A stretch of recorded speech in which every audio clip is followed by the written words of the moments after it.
கடந்த ஆண்டில் அவர் கொடுத்த வாக்குத்தத்தம் நிறைவேறிச்சு. அந்த வாக்குத்தத்தங்கள் ஆம் என்றும் ஆமேன் என்றும் இருக்கிறது. அதான நம்ம படித்த 2 கொரிந்தியர் 1ஆம் அதிகாரம் 20வது வசனத்தில் என்ன படித்தோம்? மறந்துட்டீங்க பத்தியா? இதுக்குள்ள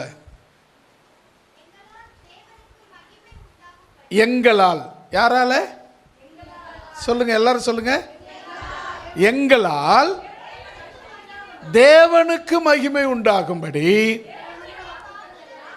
தேவனுடைய வாக்குத்தத்தங்கள் எல்லாம் இயேசு கிறிஸ்துவுக்குள் ஆம் என்றும் அவருக்குள் ஆமேன் என்றும் இருக்கிறது. அல்லேலூயா. இந்த வாக்குத்தத்தம் ஆமேன், ஆம், ஆமேன். இந்த வாக்குத்தத்தம் நான் உன்னுடனே கூட இருக்கிறேன், ஆம். நான் உன்னுடனே கூட இருக்கிறேன், ஆமேன். அது முடிவு, அதை நிறைவான ஒரு வார்த்தை. அது மட்டும் இல்லை, நம்ம அந்த 2 கொரிந்தியர் 7ஆம் அதிகாரம் 1வது வசனத்தில் ஒரு வசனம் படிச்சல்ல, இப்படிப்பட்ட ஒவ்வொரு வருஷமும் நம்ம எதுக்கு இந்த வருஷம் வாக்குத்தத்தம் எடுத்து ஏன் அப்படி பண்ணுறாங்க, இந்த பாஸ்டர்களுக்கெல்லாம் குறி சொல்கிற மாதிரி ஜோசியம் பார்க்குற மாதிரி அப்படின்னு சொன்னீங்கன்னா இல்லை. அந்த வாக்குத்தத்தங்களை நிறைவேற்றுவதற்காக ஜெபிக்க வைக்கிறோம். அல்லேலூயா. இந்த வருஷம் இதான் வாக்குத்தத்தம், இதுக்கு ஜெபம் பண்ணுங்க, இது நிறைவேறணும், இது நிறைவேறணும், இது நிறைவேறணும். நிறைவேறுமா? நிறைவேறாதா? நிறைவேறி தீரும். இப்போ அந்த வசனம் பாருங்க, இப்படிப்பட்ட வாக்குத்தத்தங்கள் யாருக்கு? நமக்கு தான். யாருக்கு? வேற யாருக்கும் கிடையாது. நமக்கு உண்டாயிருக்கிறபடியால் பிரியமானவனே, பிரியமானவளே, மாம்சத்திலும் ஆவியிலும் உண்டாகிற எல்லா அசுசிகளும் நீங்க நம்மை சுத்திகரித்து கொண்டு பரிசுத்தமாகுதலை தேவ பயத்தோடு பூரணப்படுத்த கடவோம். இந்த வாக்குத்தத்தம் உங்களுக்கு பலிக்கணும்னா நீங்கள் என்ன பண்ணணும்? பயத்தோடு பூரணமாக வேண்டும். எதில்? பரிசுத்தத்தில். அல்லேலூயா. ஏன் பரிசுத்தத்தில் நம்ம அப்படி இருக்கணும்னா, அவர் சொன்னார், நான் பரிசுத்தர் ஆகையால் நீங்களும் பரிசுத்தமாயிருங்கள் அப்படின்னு சொன்னவர். ஆகினால அவர் பரிசுத்தராக இருக்கிறதுனால நாமும் நம்மை பரிசுத்தப்படுத்தி கொள்வோமானா நாம் இந்த ஆண்டு அவர் நம்மோடு கூட இருக்கிறார். அல்லேலூயா. இந்த வசனத்தை மறுபடியும் எல்லோரும் சேர்ந்து வாசிக்கலாமா? நான் இந்த வாக்குத்தத்தம், நான் உங்களோடு கூட இருக்கிறேன். எல்லாரும் சேர்ந்து ஒருத்தர் தனித்தனியா இல்லை, எல்லாரும் ஒரே குரலா.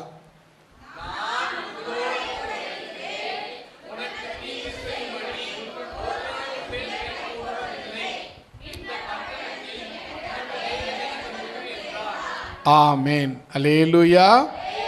வாக்குத்தத்தம், நான் உன்னோடு கூட இருக்கிறேன், யாரும் உனக்கு தீங்கு செய்ய உன் மேலே கை போடுவதில்லை. இந்த வாக்குத்தத்தம் இதை நீங்கள் ஞாபகத்தில் வச்சுக்கோங்க. கூட இருக்கிறேன் அப்படின்னு சொன்னார்ல, எப்படிலாம் இருப்பார், எப்படி நம்மளோட கூட இருப்பார் அப்படிங்கிறது தான், அந்த கான்செப்டில் தான் இந்த வார்த்தையை நான் உங்களோட கூட பேச போகிறேன். முதலாவது நம்ம பாருங்கள், மோசையோடு இருந்தது போல நான் உன்னோடு கூட இருப்பேன். யோசுவா 1ஆம் அதிகாரம் 5வது வசனத்தை படிங்களேன். நீ உயிரோடு இருக்கும் நாளெல்லாம் ஒருவனும் உனக்கு முன்பாக எதிர்த்து நிற்பது இல்லை. அல்லேலூயா சொல்லமா? அப்போ நாம் என்ன செய்யணும்? இந்த வாக்குத்தத்தங்கள் எனக்குள்ளே நிறைவேறணும்னா நான் என்ன செய்யணும்னா, நமக்குள்ளே இருக்கிற மாம்சத்தில் இருக்கிற ஆவியில் இருக்கிற அசுசிலாம் எடுத்து போட்டுட்டு பரிசுத்தமாகும்படி, பூரணராகும்படி நான் பரிசுத்தத்தை கடந்து போக வேண்டும். அல்லேலூயா. அப்படி பரிசுத்தத்தை நோக்கி தேவ பயத்தோடு நான் போவேன் என்றால் வசனம் சொல்லுகிறது, நீ உயிரோடு இருக்கிற நாளெல்லாம், நீ யாரு? நீங்க. நீ சொல்லுங்களேன் பக்கத்தில் இருக்கிறவங்கள பார்த்து, நீ உயிரோடு இருக்கும் நாளெல்லாம் ஒருவரும் உனக்கு முன்பாக எதிர்த்து நிற்பதில்லை. ஹல்லேலூயா. அடுத்து சொல்லிட்டு அப்புறம் சொல்றாரு, நான் மோசேயோடு இருந்தது போல உன்னோடு இருப்பேன். ஹல்லேலூயா. எப்படிங்க இருப்ப? மோசேயோடு இருந்தேன். எப்படி இருந்தார் மோசேயோட? ஒரு நண்பனை போல, ஒரு சிநேகிதனை போல. அவர் ஆலயத்தில், அவர் வீட்டில், தேவ வீட்டில் அவன் எங்கும் உண்மை உள்ளவனாய் இருந்தானாம்.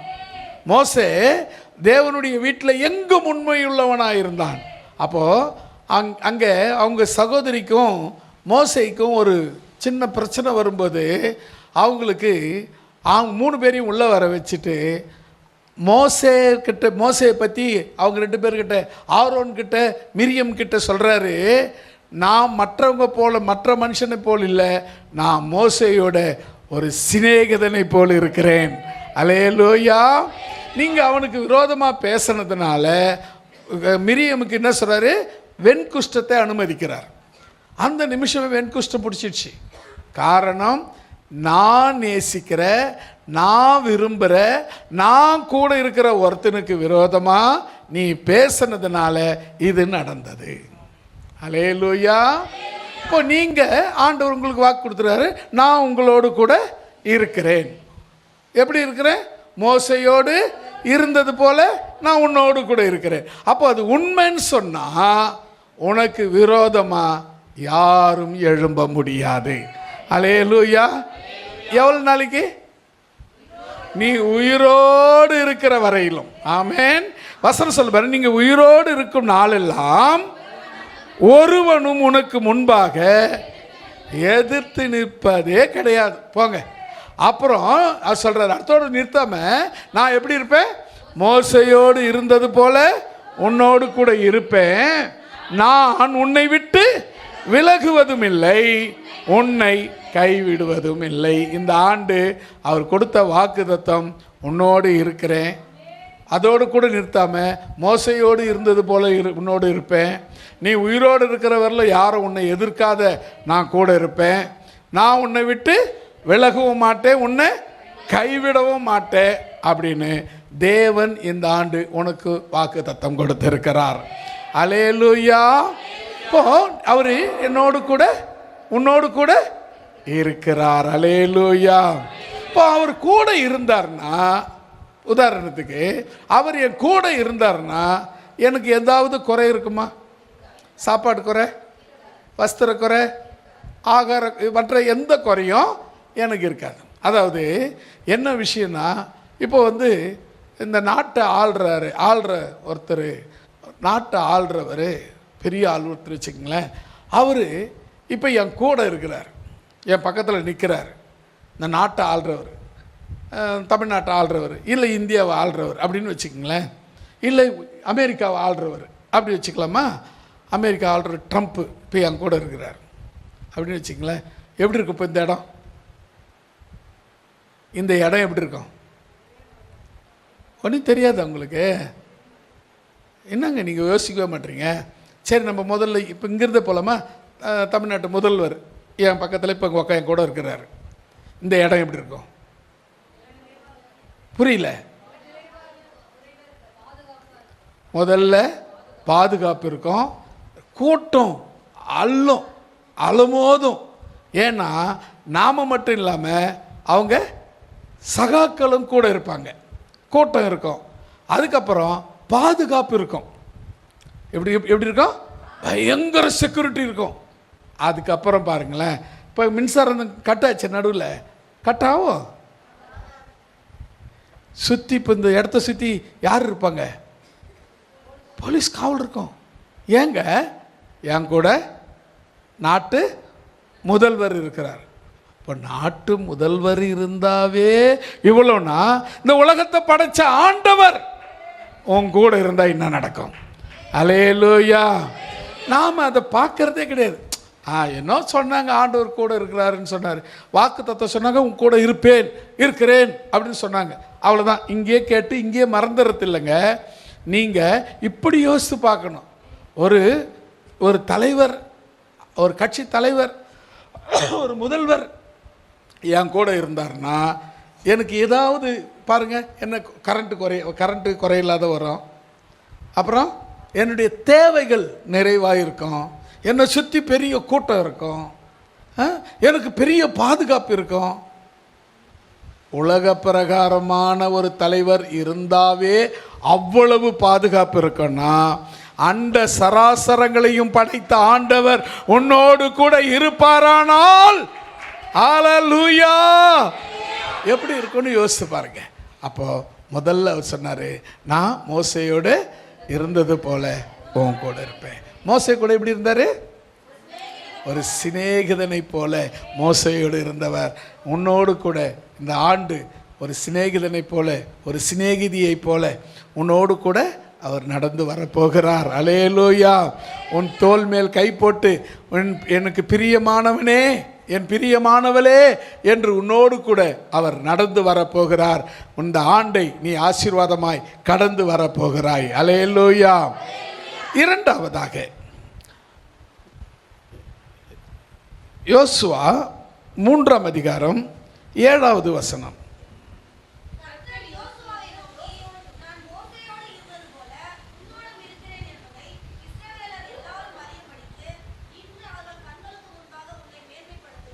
ஆமேன். ஒரு அல்லே சொல்லிடலாமா? என்னாச்சு? எல்லாரும் சொல்லலாம், நல்லா இருக்குமே. ஏன் அப்படின்னா, நீங்கள் யாரும் தூங்குற மாதிரி எனக்கு தெரியல, எல்லாம் உற்சாகமாக இருக்கிறீங்க. ஆகினால நம்ம அல்லேலூயா ஸ்தோத்திரம் அப்படின்னு பார்க்குறது, வெளியேந்து பார்க்குறவங்களுக்கு என்னடா ராத்திரி பூரா அல்லேலூயா அல்லேலூயாங்கிறாங்களே. ஆமாம் தானே? அது அந்த ஒரு சத்தம் இருக்கணும். உங்களுக்கு தூக்கம் கேட்க வராதா? ஏன்னா வராது. ஏன் வராது? அண்ணா, ஆண்டவருடைய வார்த்தையை நான் போட்டு சாப்பிட்டுட்டு இருக்கேன், மேய்ஞ்சிக்கிட்டு இருக்கிறேன், மென்னுக்கிட்டு இருக்கிறேன், எனக்கு தூக்கம் வராது. அல்லேலூயா. அப்போ நீங்கள் கவனிக்க வேண்டிய விஷயம். அப்போ கூட நம்ம இப்போ சொன்ன பாருங்க, ஒரு 4 பேர் தான் அல்லேலூயா சொன்னாங்க. எல்லோரும் சொன்னாங்களன்னா சொல்லலை. அல்லேலூயா ஏன் சொல்லணும் அப்படின்னா, தேவனுக்கு மகிமை என்ற அர்த்தத்தை தான் நாம் நடுவில் தேவனுக்கு மகிமை, தேவனுக்கு மகிமை, தேவனுக்கு மகிமை. ஒரு முறை ஒரு ஊழியக்காரு நடுவில் அடிக்கடி க்ளோரி டு காட் அப்படின்னு, தேவனுக்கு மகிமை அப்படின்ற வார்த்தையை அடிக்கடி சொல்லுவார். Glory to God, glory to God. பேசிட்டு க்ளோரி டு காட், தேவனுக்கு மகிமை, தேவனுக்கு மகிமை, தேவனுக்கு மகிமைன்னு பேசிகிட்டு இருந்தார். ஒரு அம்மா போச்சு, அந்த குட் ஃப்ரைடே நாள் அவர் பேசினார். தேவனுக்கு க்ளோரி டு காட், ஜீசஸ், அதாவது இயேசுவை சிலுவையில் அறைந்தார்கள் அப்படின்னு சொல்லிட்டு க்ளோரி டு காட் அப்படின்றார். தேவனுக்கு மகிமை உண்டாகட்டும் அப்படின்னு சொல்கிறார். இந்த அம்மா போச்சு வெளியே. என்னம்மா சர்ச்சுக்கு போயிட்டு வந்துட்டியா? போயிட்டு வந்தேன். யாரோ க்ளோரி வீட்டுக்காரான் சிலுவையில் அடிச்சிட்டாங்களாம் அப்படின்ச்சு. அவங்க க்ளோரி டு காட் என்ன நினச்சிக்கினாங்க? க்ளோரி வீட்டுக்காரன்னு நினச்சிக்கினாங்க.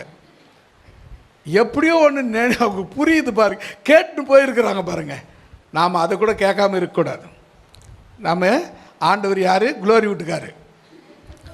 அல்லேலூயா. யாருங்க? சொல்ல மாட்டீங்களா? Glory to God. அல்லேலூயா. தேவனுக்கு மகிமை. அல்லேலூயா. சரி, இப்போ நம்ம இந்த வசனத்தை படிக்கலாமா? கர்த்தர் யோசுவாவை நோக்கி, மோசேயோடு இருந்தது போல உன்னோடும் இருக்கிறேன்.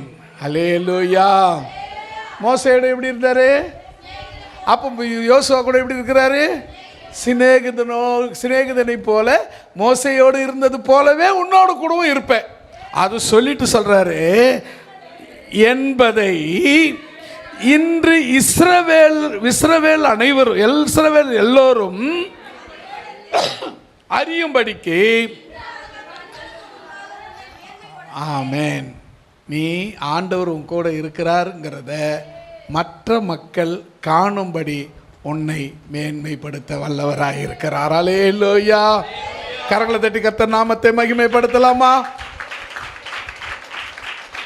உன் கூட இருக்கிறத இப்போ எப்படி கர்த்தர் உன் கூட இருக்கிறத நீ எப்படி அறிந்து கொள்ள போற அப்படின்னா, முதல்ல நம்ம மோசேயோடு இருந்தது போல இருப்பேன்னு சொல்லியிருக்காரு. மோசேயோடு எப்படி இருந்தார்? சிநேகிதனை போல இருந்தார். அப்போ உங்க கூட இப்போ எப்படி இருக்க போறாரு? சிநேகிதனை போல இருக்க போறாரு. ரெண்டாவது கவனிங்க, நீ இந்த இஸ்ரவேல் ஜனங்கள், அதாவது உன் கூட இருக்கிற, உன் கூட ஆலயத்தில் இருக்கிற மக்களே உன்னை பார்த்து சந்தோஷப்படும்படி, உன்னை பார்த்து மகிழ்ச்சி அடையும்படி நான் அவர்கள் நடுவிலே உன்னை மேன்மைப்படுத்துவேன். அல்லேலூயா. உங்கள் ஊரில், உங்கள் தெருவில் உன்னை மேன்மைப்படுத்துவேன். உங்கள் ஜனங்கள் மத்தியில் நான் உன்னை மேன்மைப்படுத்துவேன். எல்லாரும் பார்த்து மெய்யாகவே தேவன் இவர்களோடு இருக்கிறார் என்று சொல்லுவார்கள். அல்லேலூயா. அப்போ கவனிக்க வேண்டிய விஷயம், ரெண்டாவதாக நீங்கள் கவனிக்க வேண்டிய விஷயம் என்ன தெரியுமா? எப்படி? மேன்மைப்படுத்தும்படியாக நான் உன்னோடு கூட இருக்கிறேன். அல்லேலூயா. முதல்ல மோசேயோடு சிநேகிதனை போல மோசேயோடு இருந்தது போல நான் உங்கூட சிநேகிதனாக இருப்பேன்.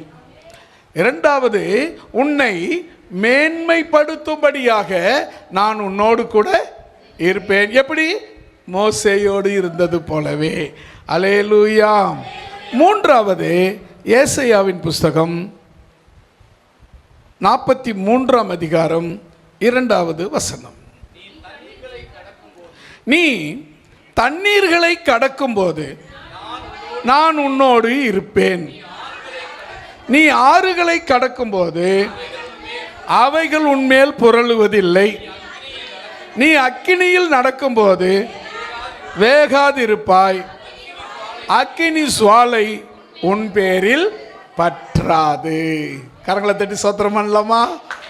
Price the Lord. ஹல்லேலூயா. இப்போ மூணாவது கவனிங்க, நீ தண்ணீர்களை கடக்கும்போது நான் உன்னோடு இருப்பேன். கவனிக்க வேண்டிய விஷயம் என்னன்னு சொன்னால், நாம் அடிக்கடி கடந்து போகிற பாதை தண்ணீர், அப்புறம் ஆறுகள், அப்புறம் அக்கினி சுவாலை. கவனிங்க, இப்போ நம்ம ஒவ்வொரு நாளும் நம்ம கடந்து போகிற பாதை, நான் ஒவ்வொரு நாளும் ஒரு பக்த பண்ண, கடந்து வந்த பாதைகளை திரும்பி பார்க்கிறேன் கண்ணீரோடு கர்த்தாவே. எல்லாரும் பாடலாமே. நன்றி சொல்கிறேன் கடந்து வந்த பாதைகளை கைத்தட்டி பார்க்கிறேன் கண்ணீரோடு கர்த்தாவே. நன்றி சொல்கிறேன், நான் நன்றி சொல்கிறேன் அப்பா உமக்கு நன்றி. ராஜா உமக்கு நன்றி. இயேசுவே அப்பா உமக்கு நன்றி. இயேசு ராஜா உமக்கு நன்றி.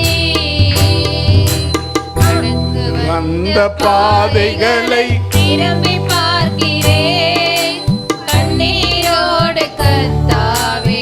நன்றி சொல்கிறேன் கடந்து வந்த பாதைகளை திரும்பி பார்க்கிறேன் கண்ணீரோடு கர்த்தாவே.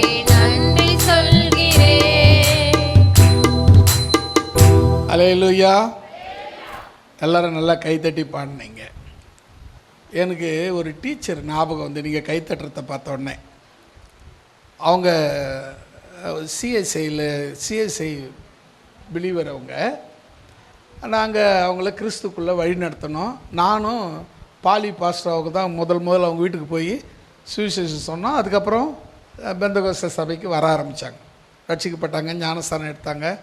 எல்லாம் நல்லா அவங்க பாட்டு பாடும்போது கையை நல்லா தட்டுவாங்க, பயங்கரமாக வரும் அப்படின்னு வேகமாக வரும். அப்படி வரும் கை. நீங்களும் அதே மாதிரி தட்டுறீங்க. சொப்பா செம. அதை உங்களை வின் பண்ணவே முடியாது. அவங்களுக்கு நிகராக இப்போ அவங்க இல்லை, அந்த இடத்த நீங்கள் ஃபில் பண்ணுறீங்க. அல்லேலூயா. வசனம் சொல்லுது, ஓசையுள்ள கைத்தாளத்தோடும் பேரோசையுள்ள, அது சினிமா அடை தட்டுற மாதிரி, இது வடை தட்டி போகிற மாதிரி. அப்படி விடுற மாதிரி பண்ணுறீங்க. சரி, கவனிப்போம். அடுத்த முறை பாடும்போது கையை தட்டுறதில் ஓசையுள்ள சத்தம் இருக்கணும். ஆமேன். சரி, இப்போ பாருங்களேன், இந்த வசனம் என்ன சொல்லுது? நீ தண்ணீர்களை கடந்தாலும் நான் உன் கூட இருப்பேன், நீ அக்கினியை கடந்தாலும் நான் உன் கூட இருப்பேன், அக்கினி ஜுவாலை கூட உன் மேலே பற்றாது. அப்படின்னா என்ன அர்த்தம்னா, எந்த தீங்கும் வராது, எந்த ஆபத்து வராது, எந்த கஷ்டம் வராது, தண்ணீரில் வர்ற ஆபத்து வராது, நெருப்பில் வர்ற ஆபத்து வராது, நெருப்பு மூலமாக அக்கினி ஜுவாலை மூலமாக வர்ற ஆபத்து வராது. எல்லா இடத்திலும் நான் உன்னோடு கூட இருக்கிறேன், நான் உன்னோடு கூட இருக்கிறேன், நான் உன்னோடு கூட இருக்கிறேன், உன்னோடு கூட இருக்கிறேன். அல்லேலூயா. இதை தான் இந்த வசனம் சொல்லுது. இப்போ இந்த வசனத்தை மறுபடியும் படிங்களேன். நீ தண்ணீர்களை கடக்கும் போது நான் உன்னோடு இருப்பேன், நீ ஆறுகளை கடக்கும் போது அவைகள் உன்மேல் புரள்வதில்லை, நீ அக்கினியில் நடக்கும்போது வேகாதிருப்பாய், அக்கினி சுவாலை உன் பேரில் பற்றாது. எந்த ஆபத்து வந்தாலும், எந்த கஷ்டம் வந்தாலும், எந்த விதமான உனக்கு விரோதமாக படுகுழி யாருன்னா வெட்டினாலும், இல்லை யாரோ சூனிய மந்திரம் வச்சாலும் உன்னை அணுகவே அணுகாது. அல்லேலூயா. சூனிய வச்சவன் தான் வைக்கணும்னு நினச்சவன் தான் சாவான். உனக்கு ஒரு ஆபத்தும் வராது.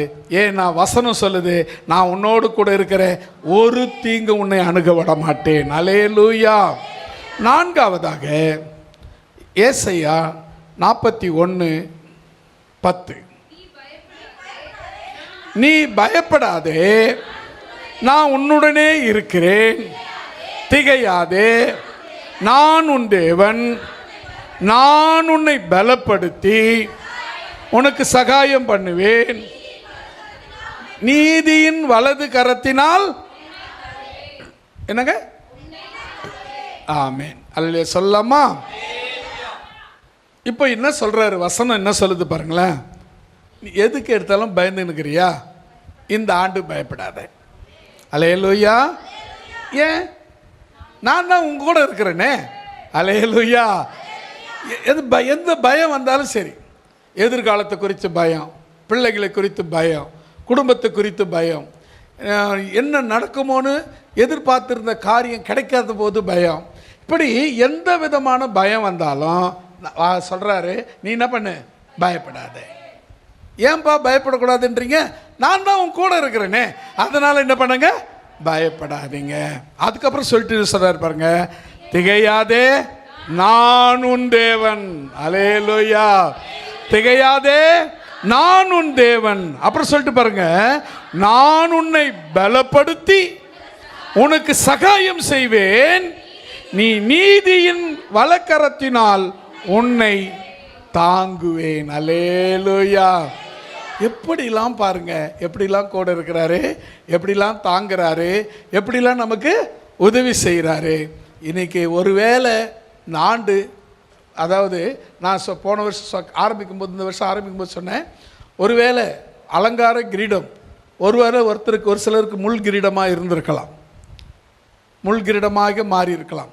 ஆனால் அதை தேவன் மாற்றி இருப்பார், நிச்சயம் மாற்றி இருப்பார். முள்கிரீடம் போல ஆரம்பமே முள்கிரீடமா என்று யோசிக்கிற அளவுக்கு வந்திருக்கும். ஆனால் அந்த சூழ்நிலையை தேவன் மாற்றி அந்த அலங்கார கிரீடத்தை உங்கள் தலைமையில் வைத்திருக்கிறார். இப்போ அதே போல் பார்த்தீங்கன்னா, நாம் பயப்படக்கூடிய சில காரியங்கள் நடக்கும், சம்பவங்கள் வரும், ஏதாவது ஒரு சம்பவம் வரும், பயமுறுத்துகிற மாதிரி வரும். ஆனால் வேதம் சொல்லுது, நீ பயப்படாதே. ஒவ்வொரு பயம் வரும்போதும், கஷ்டம் வரும்போதும், திகைப்பு வரும்போதும், வேதனை வரும்போதும், நெருக்கங்கள் வரும்போதும் நீ யோசிக்க வேண்டிய அடுத்த வார்த்தை என்ன தெரியுமா? நான் உன்னோடு இருக்கிறேன். அல்லேலூயா. என் தேவன் என்னோடு கூட இருக்கிறார். அல்லேலூயா. பயம், அதாவது தேவைகள் வரும்போது சில நேரத்தில் நம்ம சோர்ந்து போயிடுவோம், பிரச்சனைகள் வரும்போது ரொம்ப சோர்ந்துடும். அதாவது நம்ம யாரை ரொம்ப நம்புகிறோமோ அவங்க மூலமாக நமக்கு பிரச்சனை வரும்போது, நான் யாரை அதிகமாக நம்பனோ அவங்களே இப்படி பண்ணிட்டாங்கங்க, ரொம்ப சோர்ந்து போயிடுவோம். ஆனால் வேதம் சொல்லுது, அவங்க யார் என்ன பண்ணாலும் சரி, நான் அவங்க கூட இருக்கிறேன். அல்லேலூயா. கரங்களை தட்டி கர்த்தர் நாமத்தை மகிமைப்படுத்தலாமா? அவர் சொன்னார், நான் உன் கூட இருக்கிறேன், நீ பயப்படாதே, நான் உன்னோடு இருக்கிறேன், திகையாதே, நான் உன் தேவன், நான் உன்னை பலப்படுத்தி உனக்கு சகாயம் பண்ணுவேன், என் நீதியின் வலக்கரத்தினால் உன்னை தாங்குவேன். அல்லேலூயா. ரொம்ப விரிவாக போகாமல் சுருக்கமாக நான் உங்களுக்கு முடிக்கிறேன். இந்த வசனங்களை படிச்சிக்கினாவே உங்களுக்கு ஆண்டவர் அர்த்தத்தை உங்களுக்கு வெளிப்படுத்தி கொடுப்பார். அடுத்தது 5வதாக நீதிமொழிகளின் புஸ்தகம் 23ஆம் அதிகாரம் 11வது வசனம்.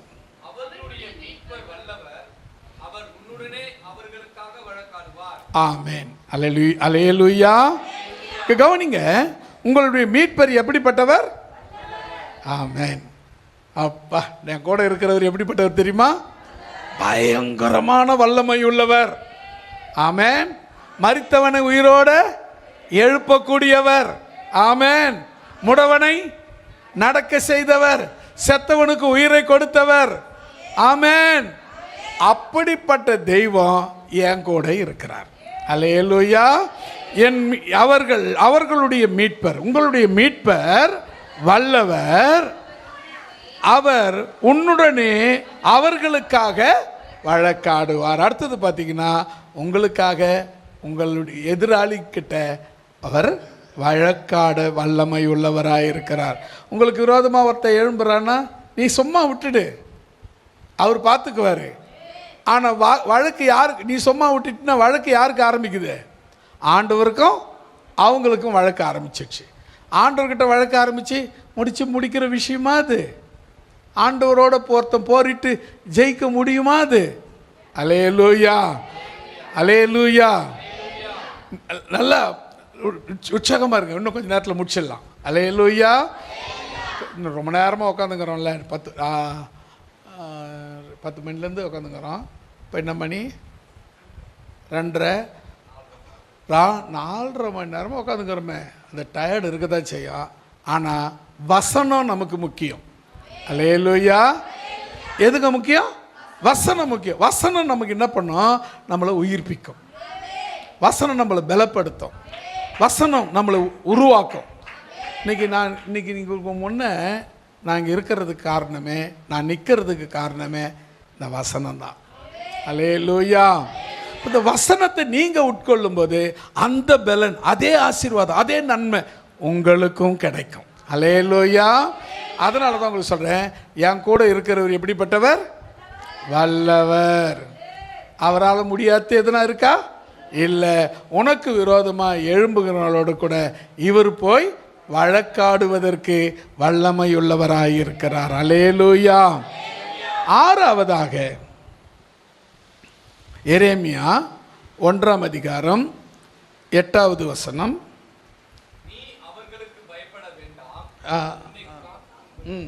கரெக்ட்.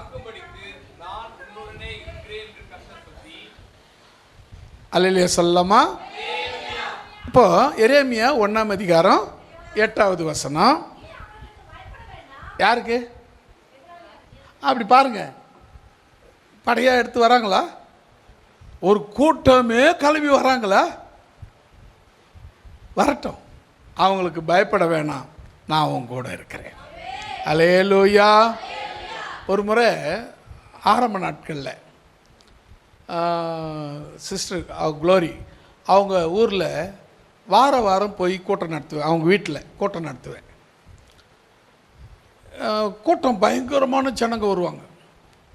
அந்த வீட்டில் இடமே பத்தாது, அவ்வளோ கூட்டம் வரும்.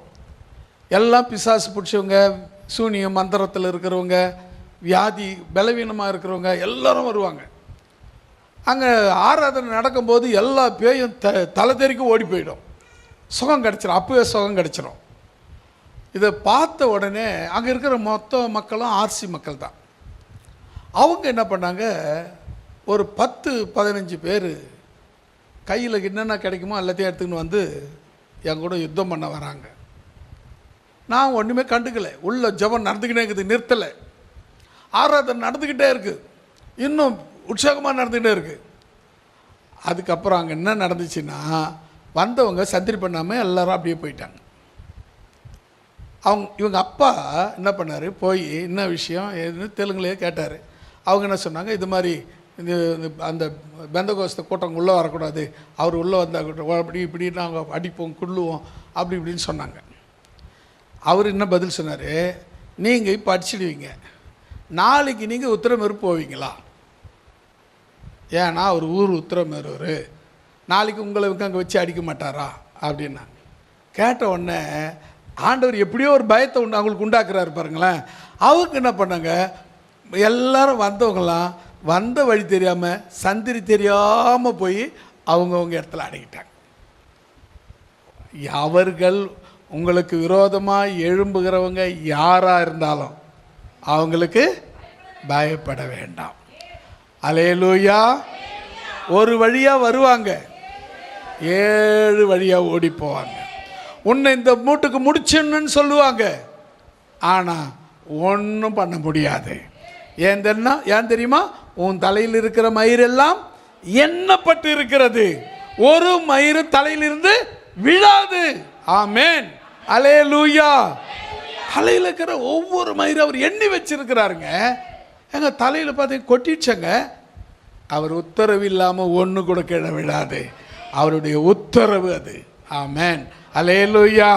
இப்போ கவனிங்க, நீ அவர்களுக்கு யாரு? உனக்கு விரோதமாக எழும்புறவங்க, உனக்கு விரோதமாக பேசுகிறவங்க, உனக்கு விரோதமாக குழி வெட்டுறவங்க, உனக்கு விரோதமாக காலை வாடுறவங்க, இவங்களுக்கு நீ பயப்படவே வேண்டாம். ஏன் தெரியுமா? உன்னை காக்கும்படிக்கு நான் உன்னோடு இருக்கிறேன். கரங்களை வைத்து அல்லே சொல்லாமா? எல்லாம் 2 கையை தூக்கி அல்லே சொல்லாமா? எதுக்கு 2 கை தூக்கி அல்லேன்னு சொன்னீங்க? அதுக்கு தான், வேற ஒன்றும் இல்லை. அப்படி சாத்தான் உள்ள நுழைவான், எப்பவுமே அப்படியே வருவான் கிட்ட, அப்படி கொஞ்சம் கிட்ட அப்படி வந்து நல்லா கேட்டுக்கினே வார்த்தை கேட்டுனே இருப்பாங்க அப்படின்வாங்க. அது இயல்பு தான், ஏன்னா நானும் அங்கேன்னு தான் வந்தேன். அல்லேலூயா. அதனால எனக்கு தெரியும், அதனால தான் 2 கையை ஊற்றி அதில் சொல்ல சொன்னேன். இப்போ நம்ம ஐந்தாவது தானே, 6வது என்ன பார்த்தோம்? நீ அவர்களுக்கு பயப்பட வேண்டாம். உனக்கு விரோதமாக எழும்புறவங்க எப்படிப்பட்டவங்களாக இருந்தாலும் அவங்களுக்கு நீ பயப்பட வேண்டாம். உன்னை காக்கும்படி, உன்னை காப்பாற்றும்படி, உன்னை காக்கும்படி நான் உன்னோடு கூட இருக்கிறேன். அல்லேலூயா. 7வதாக எரேமியா 1ஆம் அதிகாரம் 19வது வசனம்.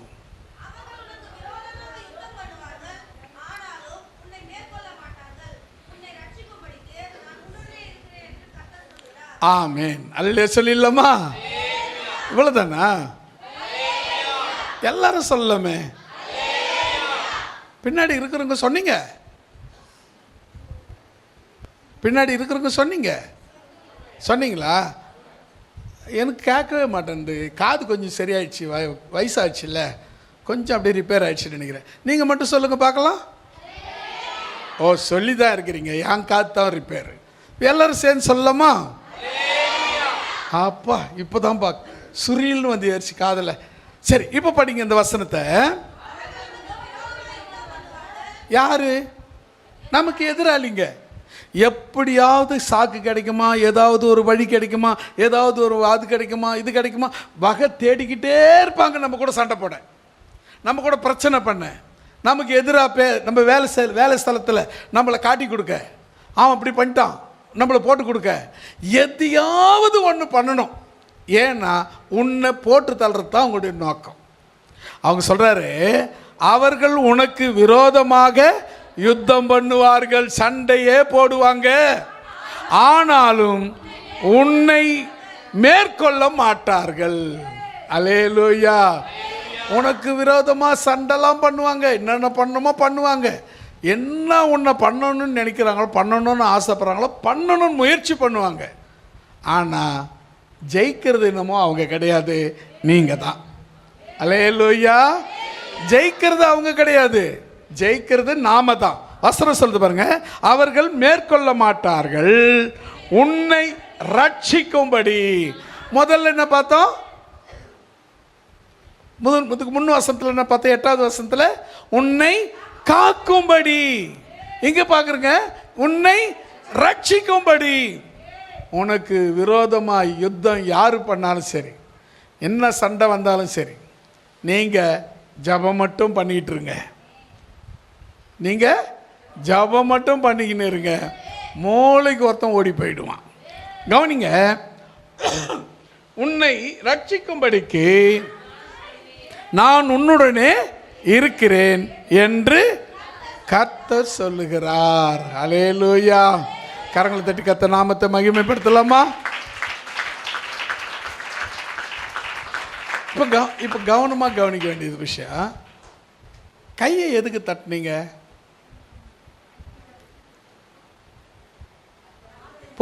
பொதுவாக கை எதுக்கு தட்டுவாங்க?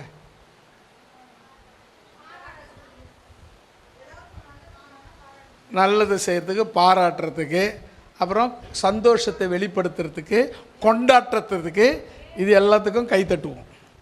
இப்போ அப்படி தானே நம்ம இருக்கிறோம். புது ஆண்டு கொண்டாட்டம், அதனால தான் கைத்தட்ட சொன்னேன். Praise the Lord. அல்லேலூயா. இப்போ கவனிங்க, நமக்கு ஏழாவதாக வேதம் சொல்லுகிறது, உன்னை ரட்சிக்கும்படி நான் உன்னோடு கூட இருக்கிறேன்.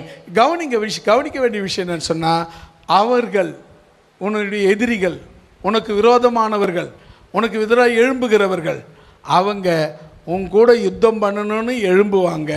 ஆனால் வேதம் சொல்லுது, அவங்க ஜெயிக்க மாட்டாங்க, மேற்கொள்ள மாட்டாங்க. அப்போ என்ன நடக்கும் அப்படின்னா, நான் உன்னை ரட்சிக்கும்படி உன்னோடு கூட இருக்கிறேன். அல்லேலூயா.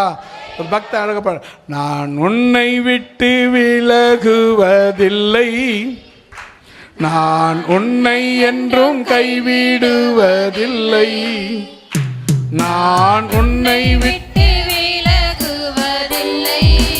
ஆமென். நான் உன்னை என்றும் கைவிடுவதில்லை, நான் உன்னை காண்கின்ற தேவன், கண்மணி போல் உன்னை காப்பேன், நான் உன்னை காண்கின்ற தேவன், கண்மணி போல் உன்னை காப்பேன், நான் உன்னை விட்டு விலகுவதில்லை. எஸ், நான் உன்னை என்றும் கைவிடுவதில்லை, நான் உன்னை விட்டு விலகுவதில்லை, நான் உன்னை என்றும் கைவிடுவதில்லை. முன் வரிசையில் கையை சத்தமாக கேட்கல, அவங்க மைக் கேட்ட மைக் வச்சுருந்தேன்னுவாங்க. மூணாவது வரிசை, நாலாவது வரிசையில் கை தட்டல, பின்னால் கையே தட்டலை. ஒருவேளை மறந்துட்டுருப்பேன். ஒன்று தெரியுமா, உங்கள் மூஞ்சி தான் தெரியாது, யாருன்னு அடையாளம் தெரியாது. மற்றபடி ஆள் கை அசைறது, கால் அசைறதுல எனக்கு நல்லா தெரியும். அல்லேலூயா. கை சவுண்டு கேட்கும்ல, குளிர் பிடிச்சிக்கிறாங்களே பாருங்கள், எவ்வளோ ஃபேனு ஸ்பீடு வச்சுட்டு உட்காந்துங்க நின்றுங்கிறேன். நமக்கு ஆவியானவர் உள்ளே வந்தாருன்னா அனல் வந்துடும். இன்னும் இவ்வளோ புழுக்கமாக இருக்குதுன்னு சொல்லுவீங்க, குளிரே இருக்காது. ஆவியானவர் உள்ளே வரணும். அல்லேலூயா. சரி, இப்போ இந்த வசனத்தை படிச்சுட்டு நம்ம அடுத்தது போயிடலாமா? அவர்கள் உனக்கு விரோதமாக யுத்தம் பண்ணுவார்கள், உன்னை மேற்கொள்ள மாட்டார்கள், உன்னை ரட்சிக்கும்படி உன்னுடனே இருக்கிறேன் என்று கர்த்தர் சொல்லுகிறார். 7 காரியங்களை பார்த்தோம். 7 இடத்துல எப்படி நான் உன் கூட இருக்கிறேன், உன் கூட இருக்கிறேன், உன் கூட இருக்கிறேன் அப்படின்னு சொன்னார். என்னென்னத்துக்கு தனித்தனியாக சொல்கிறார். அதுக்கு முன் வசனம் எரேமியா 1:8 காக்கும்படி உன்னோடு கூட இருக்கிறேன், 19 ரட்சிக்கும்படி உன்னோடு கூட இருக்கிறேன்னு சொன்னார். இப்போ அடுத்தது நாம் எரேமியா 15:20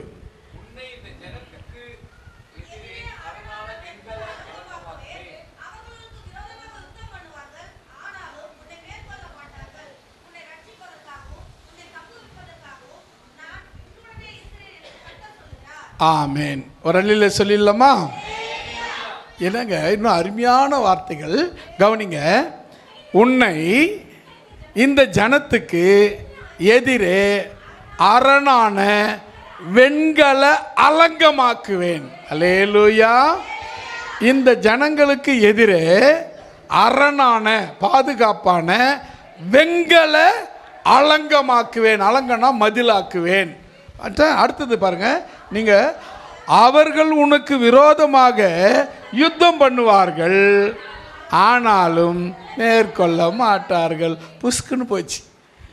எழும்புவாங்க, இந்த முடிச்சிடுறேன்னு வாங்க, இதுக்கப்புறம் அவன் இந்த பூமியில் இருக்கக்கூடாது அப்படின்னு சொல்லுவாங்க. ஆனால் ஒன்றும் நடக்காது. அல்லேலூயா. எங்கள் சொந்தக்காரர் ஒருத்தர் ஒரு சின்ன பிரச்சனை, ஊழியக்கார்த்தான் என்ன பண்ணார், திடீர்னு எழுந்து நின்று இப்படி கை வச்சுக்கினார். நீதிமான் பேசுகிறேன்னாரு. நான் சொன்னேன், என்னங்க பேசுகிறீங்க, குடும்பத்தை பிரிச்சுலாம் விடக்கூடாதுங்க, சேர்த்து தான் வைக்கணும் அப்படின்னு. அதானே நியாயம்? குடும்பம்னா சேர்ந்து இருக்கணும். பிரிவு வர்றதுன்னா அது பிசாசு பண்ணுற வேலை. அவனை செவுள் மேலே 2 கொடுத்து அவனை விரட்டிட்டு 2 பேரையும் சேர்த்து வைக்கணும். ஒரு என்ன பண்ணார், நான் சொன்னதுக்கு உடனே என்ன சொல்லிட்டார், உடனே வாயை மூடவே இல்லை. நான் நீதிமான் பேசுகிறேன், இந்த வருஷம் நீ புது வருஷத்தை காண மாட்டாய். 12 வருஷம் ஆச்சு. அந்த புது வருஷம் இன்னும் வரல போல இருக்கு. இப்படி எழும்புவாங்க, ஆனாலும் மேற்கொள்ள மாட்டாங்க. அல்லேலூயா. அது ஊழியக்காரா கூட இருக்கட்டுமே, உனக்கு விரோதமா உன் சகோதரனா கூட இருக்கட்டுமே, ஆனா மேற்கொள்ள ஆண்டவர் அனுமதிக்க மாட்டார். தேவனுடைய பிள்ளைகளை மேற்கொள்ள யாருக்கும் அனுமதி இல்லை. அல்லேலூயா. பாருங்க, உன்னை இந்த ஜனத்துக்கு எதிரே அரணான வெண்கல அலங்கமாக்குவேன். அலங்கன்னா உங்களுக்கு தெரியும், பெரிய மதிலாக்குவேன். அந்த மதில் எப்படிப்பட்டது? வெண்கலமான மதில்.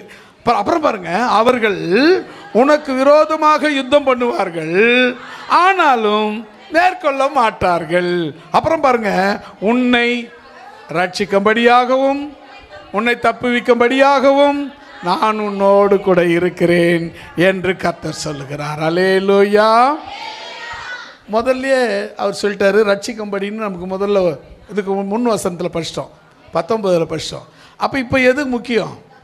தப்பு வைப்பேன். அதை பாருங்க, என்ன அருமையான வசனங்கள். தப்பு வைப்பார். தப்பு வைக்கிறதுனா எப்படிங்க? தப்பு வைக்கிறதுனா எப்படி? ஏதாவது ஒரு தீம் சொல்லுங்களேன். அதாவது ஒரு ஒரு ஒரு பறவை, ஒரு விலங்கு கண்ணி வச்சுக்கிறது தெரியாமல் போய் மாட்டிக்கிச்சு. காலை வச்ச உடனே காலில் கண்ணி மாட்டிக்கிச்சு. கண்ணிலேருந்து காலை விடுபட முடியுமானா முடியாது. ஏன்னா அது கண்ணுக்கு தெரியாத தங்கூசில் வைக்கிற சுருக்கு. அது என்ன பண்ணும், காலை இழுக்க இழுக்க வெகு அதிகமாகும், காலை வெட்டும். அதனால் அதால் தப்பிக்க முடியாது. என்ன பெரிய வீரனாக இருந்தாலும் தப்பிக்க முடியாது. இது கண்ணியில் சிக்கிச்சு. அந்த நேரத்தில் ஒருத்தர் உதவி பண்ணார். அந்த கண்ணியிலிருந்து காலுக்கு எந்த விதமான ஆபத்தும் இல்லாமல் அந்த கண்ணியை விலக்கினார். அதில் தப்பி வைத்து கொண்டார். அல்லேலூயா. அப்படி தப்பிச்சவங்கள நானும் ஒருத்தன். அல்லேலூயா. அப்படி தப்பிச்சவங்கள நானும் ஒருத்தன். கண்ணியில் போய் சிக்கிக்கிட்டு விடுவிக்கப்பட முடியாத நிலைமையில் தவிச்சுக்கிட்டு இருந்தபோது என்னை விடுவிக்க அவர் வந்தார். அல்லேலூயா. ஒரு பக்தர் சொன்னார்ல, என்னை தேடி இயேசு வந்தார், எந்த வாழ்வை மாற்றி விட்டார். நீங்க யாராவது கை தட்டுறீங்க பார்த்துக்கிட்டு தான் இருக்க. என்னை தேடி இந்த பக்கம் கூட கை தட்டல பாருங்க.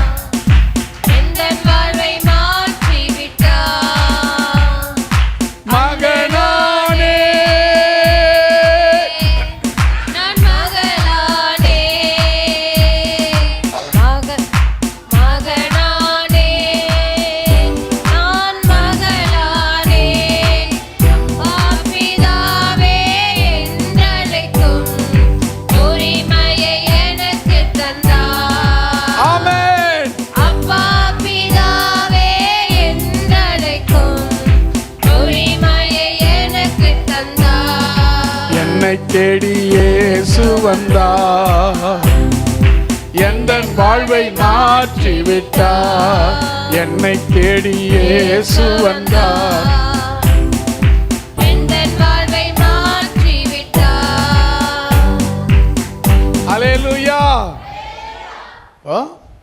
பார்த்தீங்கன்னா இங்கே தப்புவிக்கும்படி தேவன் கூட. அல்லேலூயா. உனக்கு விரோதமாக கண்ணிங்கிறது கண்ணுக்கு தெரியாது, ஆனால் பிடிச்சதுன்னா விடாது. அப்படிப்பட்ட கன்னிக்கு கூட தேவன் உன்னை தப்புவிக்க வல்லவர். அல்லேலூயா. அவர் தப்புவிக்க வல்லமையுள்ளவரான கர்த்தர். கடைசியாக ஒன்பதாவதாக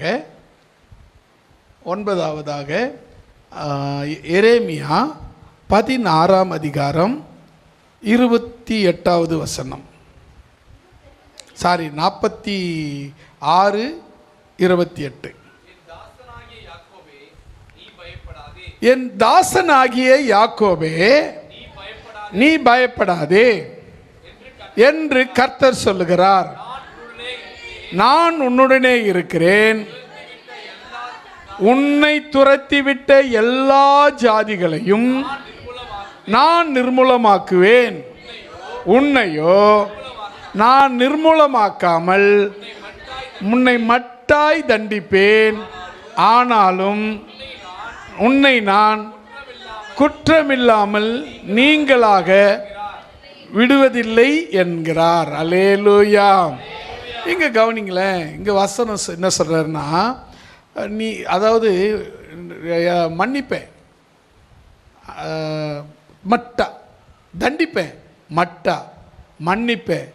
நீ செய்த குற்றங்களுக்கு தக்கதான தண்டனை கொடுத்து உன்னை மன்னிப்பேன். மற்றவங்களுக்கு தண்டனை கிடைக்கும், மன்னிப்பு கிடைக்காது. ஆனால் உனக்கு தண்டனை கிடைக்கும், மட்டா கிடைக்கும், ஆனால் மன்னிப்பு கிடைக்கும். அல்லேலூயா. இப்போ இந்த வசனத்தை நல்லா கவனிங்களேன். என் தாசன் ஆகிய யாக்கோபே நீ பயப்படாதே என்று கர்த்தர் சொல்லுகிறார். சொல்லிட்டு சொல்றாரு, நான் உன்னுடனே இருக்கிறேன். அல்லேலூயா. ஏன் இருக்கிறேன் தெரியுமா? உன்னை துரத்துனாங்களே அவங்களுக்கு முன்ன உன்னை நீக்க பண்ணுவேன். அல்லேலூயா. உன்னை துரத்தி அடிச்சாங்களே, இந்த ஊரில் நிற்கக்கூடாதுன்னு சொன்னாங்களே, நீ வாழக்கூடாதுன்னு சொன்னாங்களே, நீ வளரக்கூடாதுன்னு சொன்னாங்களே, நீ இருக்கவே கூடாதுன்னு சொன்னாங்களே, அவங்க கண்ணுக்கு முன்ன உன்னை நிலைநிறுத்துவேன். அல்லேலூயா. நீ நிர்மூலமாக மாட்டாய், நிர்மூலமாவதில்லை. தேவன் உன்னோடு கூட இருக்கிறார். அல்லேலூயா. இப்போ 9 காரியங்களை நான் உன் கூட இருக்கிறேன் அப்படின்னு நம்ம படித்தோம். இப்போ முதல்ல இருந்து ஒரு பார்வை பார்த்துட்டு போயிடலாமா? 1, மோசையோடு இருந்தது போல, அதாவது மோசையோடு சிநேகிதனை போல இருந்தார். அதே போல் நான் உன்னோடு கூட இருப்பேன். நீங்கள் அவர் உங்களுக்கு சிநேகிதராக வரணும்னா நீங்கள் என்ன வரணும்? நீங்கள் மோசையை போல் மாறணும், சிநேகிதராக மாறணும். 2வது,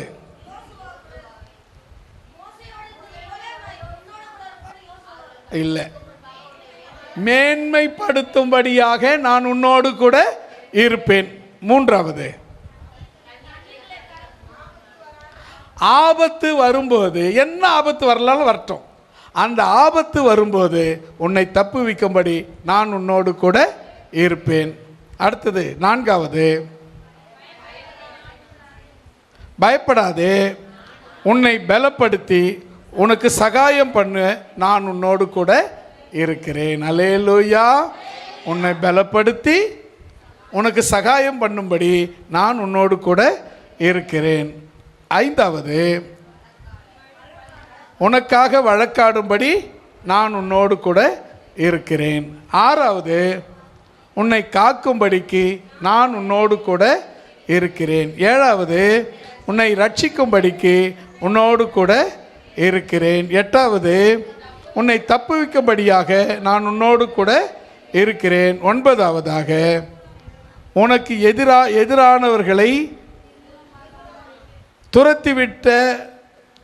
உனக்கு எதிரானவர்களை துரத்திவிட நான் உன்னோடு கூட இருக்கிறேன். அல்லேலூயா. இந்த புது வருட வாக்குத்தத்தம் இந்த முதல் நாள் ஆரம்பிச்சிருக்கிறோம். வருகிற 12 மாதங்களும் 52 வாரங்களும் இந்த வாக்குத்தத்தம் நிச்சயம் உங்களுக்கு நடக்கும், நிறைவேறும், பலிக்கும். இது பொய் சொல்லாது. ஏன்னு சொன்னால் இந்த வாக்குத்தத்தங்கள் எங்கள் தேவனை நாங்கள் மகிமைப்படுத்தும்படியாக இந்த வாக்குத்தத்தங்கள் நமக்கு கொடுக்கப்பட்டிருக்கிறது. 2 கொரிந்தியர் 1ஆம் அதிகாரம் 20வது வசனத்தில் அப்படி தானே படித்தோம்? ஏன் ஞாபகத்தை படிங்களா? அப்படியே 2 கொரிந்தியர் 1:20. எங்களால், நம்ம எல்லாராலையும் தேவனுக்கு மகிமை உண்டாகும்படி வாக்குத்தத்தங்கள் எல்லாம் கிறிஸ்து இயேசுவுக்குள் ஆம் என்றும் ஆமேன் என்றும் இருக்கிறது. அல்லேலூயா. அதே அப்படி நீங்கள் 7:1 வந்துட்டீங்கன்னா, இந்த வாக்குத்தத்தங்கள் இதில் சொல்லப்பட்டிருக்கிற இன்னைக்கு நம்ம படித்த எல்லா வாக்குத்தத்தங்களும் என்னங்க நமக்கு உண்டாயிருக்கிறபடியால், பிரியமானவர்களே, இந்த வாக்குத்தத்தத்தை பெற்றுக்கொள்வதற்காக உங்கள் மாம்சத்திலும் ஆவியிலும் இருக்கிற அசுசிகளை நீக்கி நம்மை சுத்திகரித்து கொண்டு பரிசுத்தமாகுதலை தேவ பயத்தோடு அப்படி செய்தீங்கன்னா தேவன் இந்த ஆண்டு உங்களோடு இருக்கிறத நீங்கள் பார்க்க முடியும். அது ஏதோ குறி சொல்கிற மாதிரி கிடையாது, இது நிஜம். நீங்கள் இயேசுவை பார்க்க முடியும். எப்போ பார்க்கலாம்? உங்கள் ஜெபத்தில், உங்களுடைய தரிசனத்தில், உங்கள் சொப்பனத்தில் அவர் உங்களோடு கூட பேசுவார். நீங்கள் ஒவ்வொரு நாளும் அவர் பேசுகிறத நோட் பண்ணி வைங்க. சபைக்கு வரும்போது சாட்சி சொல்லுங்கள். அது உங்களுக்கு பிரயோஜனமாக இருக்கும். அதாவது நம்ம சில நேரத்தில் கனவு கண்டுறதுலாம் பிசாசு ஒருத்தர் தெத்துற மாதிரியும் வெட்டுற மாதிரியும், அதெல்லாம் பிசாசு கனவு. அதெல்லாம் போய் சபையில் சொல்லக்கூடாது. தரிசிக்கிறதுக்கும் ஒரு காரியத்தை தேவன் உனக்கு வெளிப்படுத்தினார்னா 1 முறை 2 முறை 3 முறை கேட்டு திரும்ப திரும்ப அதை உனக்கு சொன்னார்னா அது தரிசனம், அது வெளிப்பாடு, அது சொப்பனம். இல்லைன்னு சொன்னால், ஒரு வாட்டி சொல்லி அது மறந்து போச்சுன்னு சொன்னால் அது சொப்பனம். பலவீனத்தினால வர சொப்பனம், இல்லை டயர்டுனால வர்ற சொப்பனம், இல்லை பிசாசுனால வர சொப்பனம்.